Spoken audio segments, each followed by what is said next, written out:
saying that I want to get the first question. Okay, this is about extremely high grass in the area.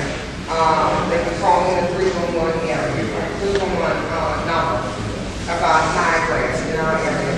Have yet to see this problem resolved. This makes the community look bad. What can you do to resolve if the city are asking homeowners to keep up their properties and cut grass? This is the problem throughout the night board. We're going to relegate you to 1 year. Okay. The 311 number doesn't work. They've already done some changes to that. It does not work. And so that's an issue that needs to be addressed first.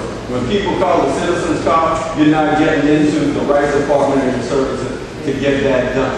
The other thing is we've had people in this community, as well as in New Orleans, East and Desire, that we call neighbors, who had properties, who left, and they went someplace else. They have to be held accountable. There has to be a mechanism in place that uses a legal standpoint to where they are held accountable, as well as financial. If they don't wind up utilizing these properties and putting them back into commerce, I am in favor of expanding the lot next door program to where people on both sides can get it, across the street or somewhere in the neighborhood could get those properties, utilize those properties, cut those properties down and put them back in commerce. But we have to have the legal as well as the legislative instruments in place to hold those people accountable. And then the other thing that we have to do is, if for some reason they are not held accountable and they are a public nuisance, we have to be able to use prisoners to be able to go out and use prison labor to be able to cut these lots down and get them out so people are not suffering in the community, it's not bringing it down and causing a low quality of life. We have to recognize that for us, high grass is not only just high grass. It's an issue of health with the rodents and the snakes. It's an issue of crime and us living in fear because it's next door to our property. It's a financial issue because it depreciates or depreciates our land and our homes that we've taken the last monies that we've gotten to come back and be a part of the rebuilding process. I believe, as I said, in solutions, not just symbolisms. I don't believe in waiting for others to lead us into solutions. Several years back, we raised over $30,000. Partnership with another community organization to buy the tractors that's sitting on Claude Bean's lot. I will move those tractors out the day after the election. That's why they were bought. They were bought to ensure that our neighbors' land would not be lost. They were bought to ensure that we would feel safe for those of us that took our last meetings to come back. We have to make use of that in addition to holding the city accountable. We are taxpayers. We do not pay a different base of tax because we live in the Lower Ninth Ward. If we did, then we could say we understand why we get less services, but we don't. We have to come together, organize to become a force. I've been organizing in City Hall for 20 years. They don't see us enough. We have to band together. As far as the high grass, I will say that 311 works. I call 311 all of the time. It works. However, they don't return or they don't keep track of our complaints. That's the problem because the number itself works. But accountability is important. We have to make sure that we go into those meetings, to the committee meetings, to make sure that whoever is managing 311 is held accountable. We have to make sure they told us we had an INAP program and the grass wasn't getting cut. It was cutting in other places, but not in our backyard. Every time I pass Claude Bean shop and look at the traffic, I think about how the people in the North Ninth Ward have to cut their own grass. We have to make sure we hold these people accountable because all of the things that's necessary are in place. But if we're not going to show up to the meeting, if we're not going to put a leader in place that's going to watch us for our benefit when we're not at the meetings, that's going to be our result. That's why we have the results we have. It's not that the things don't work. It's just that once we start talking, they let us vent and get it off our chest, and then they tell us to go home. No, we need to sit there and make sure that it's actually moving forward and everybody is doing their job. If we have to cut our own grass, give them a receipt. I have a client who makes these appeals. I put that client together with Reverend Collins, who is running those tractors. And we're gonna right now, we don't have to wait till the end of the election. Actually, Reverend Council thinks we cut the grass again the last couple of days. But we need to make sure that we continue to cut the grass. Now, incidentally, I think I'm told that it takes about $900 a month to run those tractors. If all of us decide that we put up $200 a month from now to the election, buy diesel fuel, the tractors will keep running. I'll put up my 200. Don't put up mine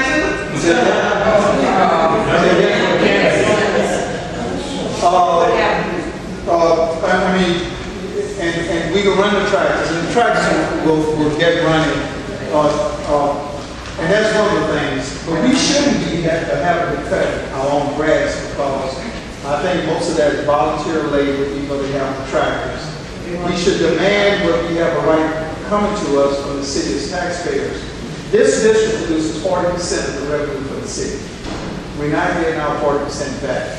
We need to insist that we get the 40% back. Why don't we take and get the money from the tour buses that come down here and tour, let them pay for our grass cutting down here since they're touring us, like we do. Well, there are a number of ideas and that is being talked about, and I guess what I'm saying to you is, what all of us are going to say to you is, the grass is going to get cut. All of us are going to pledge to cut the grass. I'm going to see to it that the grass gets cut. And they're cutting grass right now with those tractors. And we will continue to see to it that the grass is being cut with those tractors between now and the end of the election. Well, I'm going to pledge a little bit something different than Mr. Gray. Let me talk to you about residential grass that's high. For the past 18 months, I've worked as an administrative hearing officer, overseeing the hearings where people come before the city to actually beg for more time to cut their grass, to fix the soffit, the fascia, put their gutters back up and fix their roofs. The process right now is identifying a house called 658-4346. You can call 311 and it does work, but directly to the office where you have to report blighted houses is 658-4346. Take pictures of it, send it to the office, you can walk it through, and you can email it. Once you do that, they will put it on the blighted list, they will come out and cite it. We need more enforcement officers, and I will make sure that we have money allocated to more code enforcement officers that come out to identify blighted housing. But it all starts in an organization. Lakewood Improvement Association, they have people who sit in these blighted hearings and monitor every case that comes before the city to make sure that the city is not giving anybody any additional time to fix up a house that's been blighted since Hurricane Katrina. We need to do the same thing through organization of our neighborhoods and appointing people to go. Maybe once a month we can all take turns.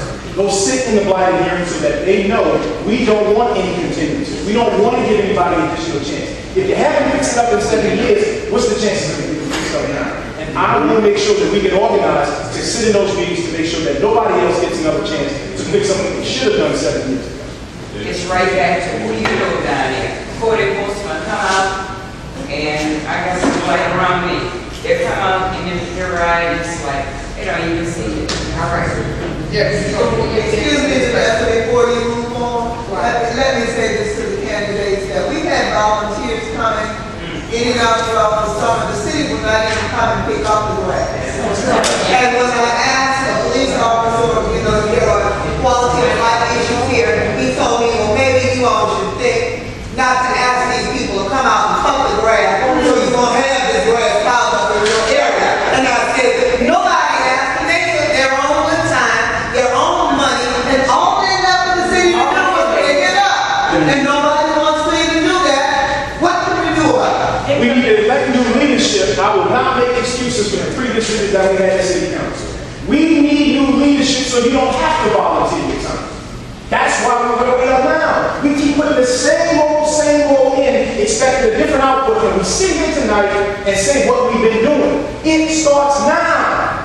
Put the leadership in place that's dedicated to serving the public and not themselves, and we get new results. Yes, he's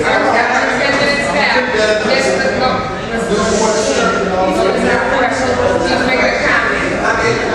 Okay, listen here. You had a chance to go on that. Y'all can quickly respond to that comment. That's why they want to open it up and stop. Okay, because that's why they don't want to respond. One, we need to demand that government treats us like government's supposed to treat us, and really treat us like we provide 40% of the revenues in this city, which we are. But the truth of the matter is, incidentally, I was one of those volunteers on some of those things out there cutting. If some other people were out there cutting grass, you saw that I cut real hard, a whole bunch of grass as a volunteer.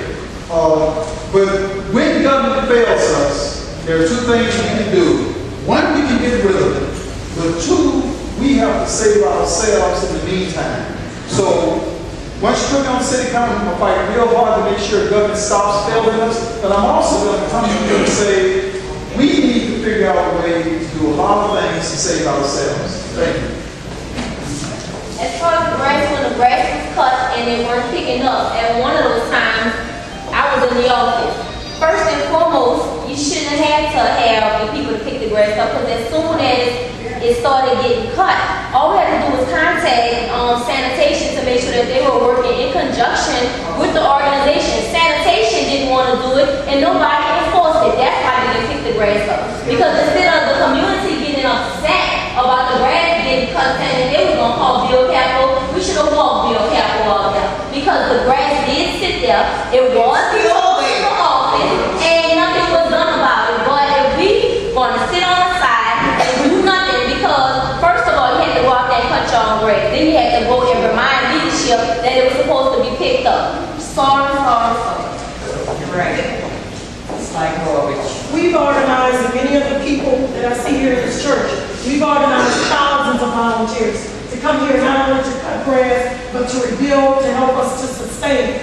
I don't think there's anything wrong with citizens taking pride in your community and trying to be self-sufficient, partnered with the government being held accountable. If we can cut the grass, then you can maintain it. If we can beg it, then you can come on sanitation and pick it up. But one of the main problems that we have is communication among departments. One of the things that I will do for this community that I know that works is a monthly meeting that brings these department heads to us so that we can follow up on complaints, so that we can address them directly as to their areas of responsibility and not what's not being done. This is why we see Broadmoor and Lakeview prospering, and we're not. We're not organized, we're not holding them accountable. But there's nothing wrong with us taking pride in our own communities. I'll give you a quick short answer to that. In New Orleans, we have 3 individuals that have trash contracts. 3 individuals. You know who they are? Okay. They should be held accountable within their contract to address special projects like that. Also utilizing Department of Parks and Parkways as the leader to make sure they are the leader, the catalyst to drive something like that and have each one of those city contractors who earn millions of dollars on our backs to pick up trash. That's what I promise to you that I want to get done, and hold them accountable, make sure that there are clauses within their contracts to get that done. Thank you, Mr. Mayor. Okay, we're winding up. We got about 4:08. I'm gonna ask one more question, have y'all answer, and then anybody's question that was not asked, you have an opportunity to approach these candidates and ask them. Because I think most of the calls were pretty much duplicates, and some of them were school issues that we kind of went over with Mr. Thomas. Okay, so this is a question I'm going to pick. Oh my God. Okay, because there's so many. Let's talk about jobs. Billions of dollars continue to flow into the city, yet contractors do not hire African American residents. Will you ask contractors to hire Black residents? Mr. Van Dam, I'm not going to ask them to hire Black residents. I'm going to demand that they hire Black residents. I am going to demand that they fulfill the DBE requirement within their contracts. Otherwise, they don't get the contract, or they don't lose the contract. There are too many times when you see people who are not from this community, license plates from all over the country, carpetbaggers who come here and they utilize our community to make money, and then they send that money out of our community. Hire our people within the community. Let those dollars turn over back in this community. I give you my pledge that I will make sure that the BBE requirements are adhered to, and then also if they're not adhered to, they will lose those contracts, and our local people should have the first chance at getting those jobs. My commitment to you, when I'm elected as your council person, is to work to increase the economic development opportunities. As far as the contracts for minorities, there are already laws in place. Again, it's about accountability and enforcement. These outside contractors come in, they hire one African American or a local contractor long enough to get the contract signed and begin, and as soon as it's moving forward, they dump them. So it's about accountability and keeping a watch over these people to ensure that they do what it is they say they're going to do. Now just remember this, as you exit this building tonight, I am not a career politician, but I am a career servant. I have been with you in this walk all the way, okay? So when we say what we promised we're going to do, you have to ask, how long is it going to take you to get it done? Because you've had your 8 years in legislation, or in the legislature, you had the opportunity to create laws that will really give teeth, that will benefit us here at the local level. We cannot continue to keep doing the same thing in the same way and expecting something different.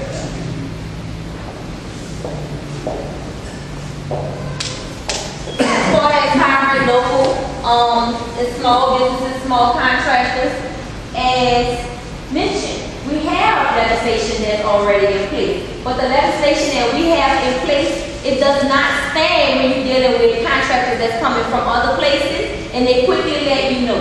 First and foremost, if we have a problem dealing with anything with the legislation with the 35% participation, the NAACP has been trying to get into the office for the 2 years that I know, just to make sure that the legislation is written right, as well as the local unions, because they want it also. All we have to do is make sure that the legislation that we have currently has the teeth, and when the contractors and the businesses come to the city and say they want to do business with us, talk to them while they're at the table. Don't wait until later when they're not hiring the people. You talk to them when they sit down with you to make a deal, to make sure we include it on the front end, and stop worrying about your own self on the front end, trying to figure out when you're going to get out of the deal. That's what's happening to us. Without being in public office, you probably saw on television something about the young men in the Callio projects who made some progress in getting some of them hired, and you might have seen them go to the city council meeting to get an award. I don't know if you remember, I was standing there with them because I worked with them and helped make that happen, not as part of my job, not as a politician, but just as a public citizen who wanted that kind of thing to happen. If you go check and look at the paperwork for the, again, the Ninth Ward Housing Development Corporation and all that they've done, most of the time it's a lawyer there, you see my name, James Gray. You look at the Desire Community Housing Corporation, going back 35 years, including the building of Garden Plaza, Liberty Terrace, and all of that development. You'll see my name is James Gray. Many times not getting paid, but as just a citizen who not only wanted to make things happen, not only wanted to protest about things, but who knew how to make things happen. I will be much more effective as that if you elect me as your city councilman. I will get things done. I will continue. I do a much better job than I've done over the last 35 years, and that has not been a real bad job. Thank you. I do support the enforcement of the laws as written right now. 50% local participation of firms, 35% of minority and women-owned firms. The laws as currently written are actually fine. The problem we have is on the enforcement side. A guy named Norman Russo runs the Office of Supply Diversity. When Norman took that job 2 years ago, he had 2 people working for him. There's over 200 companies that are on the list of certified disadvantaged business enterprises in the city of New Orleans. He begged, borrowed, and stealed the administration for 2 more people, so that now he has a staff of 5 with him. Okay? You can't have 5 people monitoring 200 DVDs to make sure that they get work. We have to put more resources, serious resources, in the Office of Supply Diversity, or else we're going to have the same conversation this time in 2 years. I've worked since Hurricane Katrina with DPP firms with the Department of Transportation and Development, and I'm proud to say that there's a report sitting up in Baton Rouge at the Secretary of DOTD where the firm I was with helped increase business and profits for a majority of those DPP firms. We turned some of the subcontractors into permanent prime contractors because we met with them on a regular basis and we helped give them the skills to leverage technology, to be more precise in how they go after the jobs. Don't just take any job. Just because it looks good, it might not be good. And I'm proud to say that as a consultant, we help those DPPs earn additional revenues. And that's what we need to do at the city level. Put more money in Office of Supply Diversity, and you'll see more minority contractors, women contractors get work. All right, well, it's 10 minutes to 8, and I want to say thank you for all the candidates that came out.